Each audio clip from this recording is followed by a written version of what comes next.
So Amalric of the Crusaders tries to exploit the division, but he dies.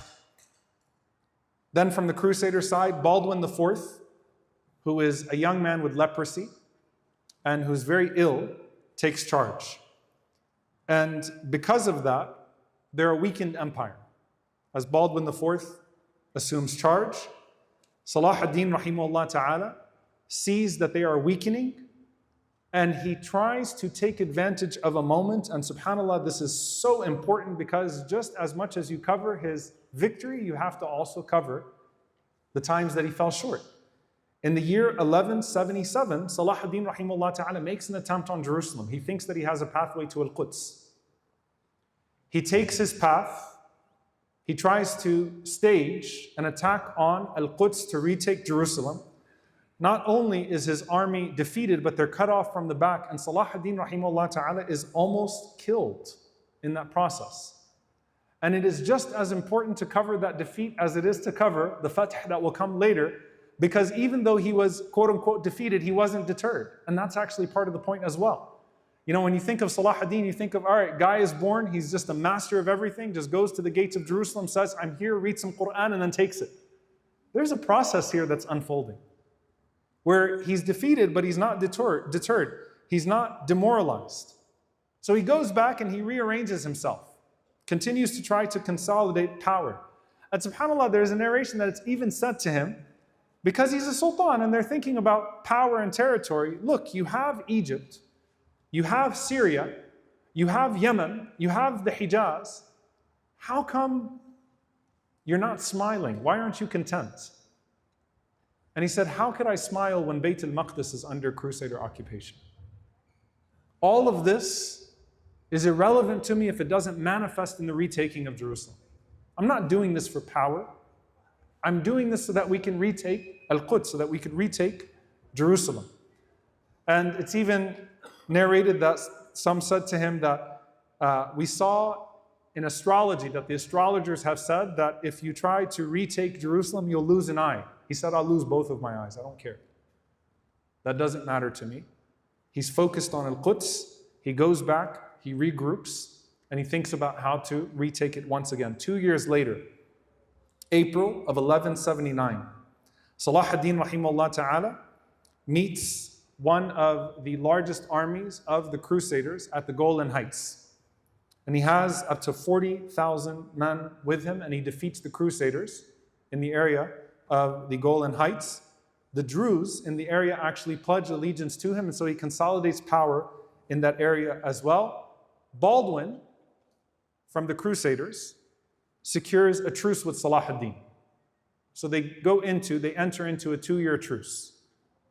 Why would Salahuddin enter into a truce with the Crusaders? Because he sees that it's an opportunity to consolidate more strength and power from the Muslim world when the time comes again.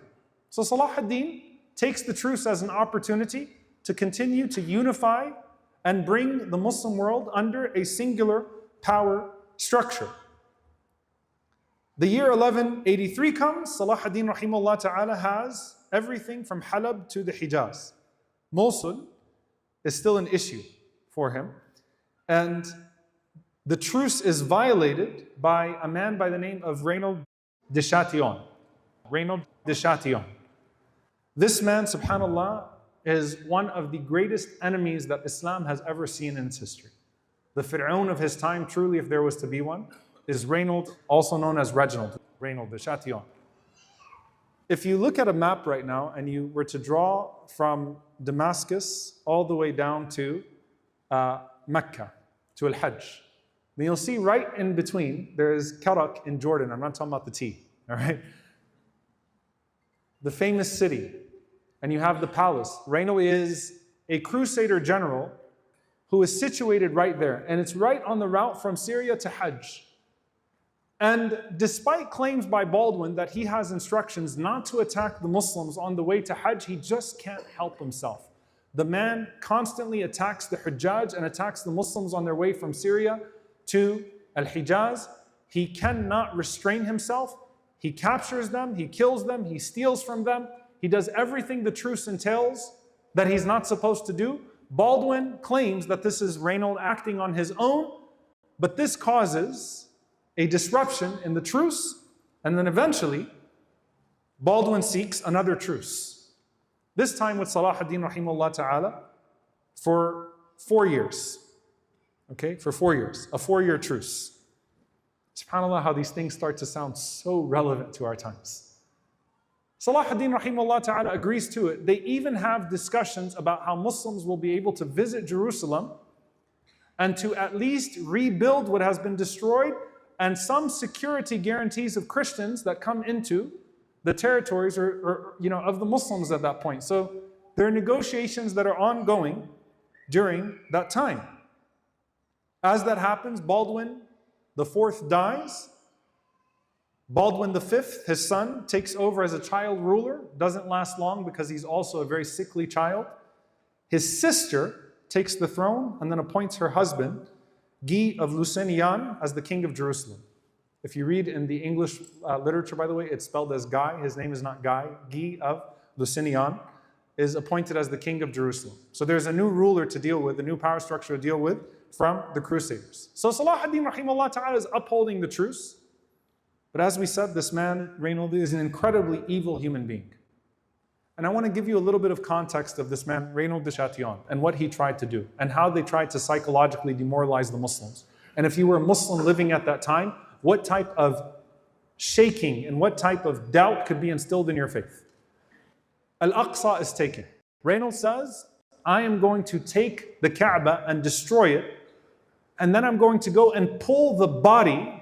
And he uses a derogatory word about our Prophet ﷺ, which I will not repeat, but I'll go pull his body out from Medina and crucify his body to make a display out of him.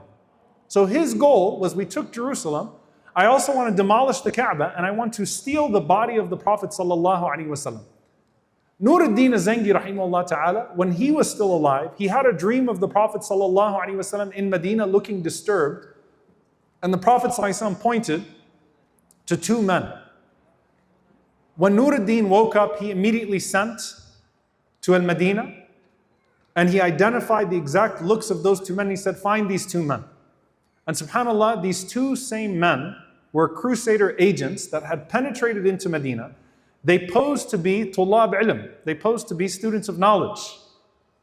And they were digging a tunnel in Al-Madinah to the body of the Prophet ﷺ to try to confiscate the body of the Prophet ﷺ. And Nuruddin rahimahullah foiled their plot. This was at the commissioning of Reynold de Chatillon. So Reynold tried to steal the body of the Prophet ﷺ, used to regularly attack the Hujjaj, wants to flatten the Kaaba in his own expression. Salahuddin hates this man. So within this 4-year truce, because he can't help himself, here they are again passing through Karak, and Reynold attacks the Hujjaj again. He kills some of them, he takes some of them as hostages, he steals all of their belongings. Salahuddin rahimahullah ta'ala, in upholding the covenant, he offers an opportunity to distance themselves from what Reynold has done. Give the hostages back, compensate for all the harm that you've done. Reynold insists that he's not going to do it. He insists that this is his right and he's going to continue to attack the Hujjaj anytime they cross through Karak. Salahuddin rahimahullah ta'ala swears by Allah that he will kill Reynold by his own hand. That Reynold de Chatillon will be killed by his own hand. And subhanAllah, go back to the Prophet ﷺ, Hudaybiyah was supposed to be a 10-year truce. The Meccans violated Hudaybiyah, which led to Fatah Mecca. Here, Reynold, in historical Christian sources, is blamed as the guy that gave up Jerusalem, because it was because of his actions that Salahuddin rahimahullah basically acted upon the broken truce and decided to carry forth with his offense against the Crusaders and to retake Jerusalem. So they accredit him for the fall of Jerusalem, as Salahuddin rahimahullah ta'ala now had an opening to go into Jerusalem and to take it back and to continue the war against the Crusaders.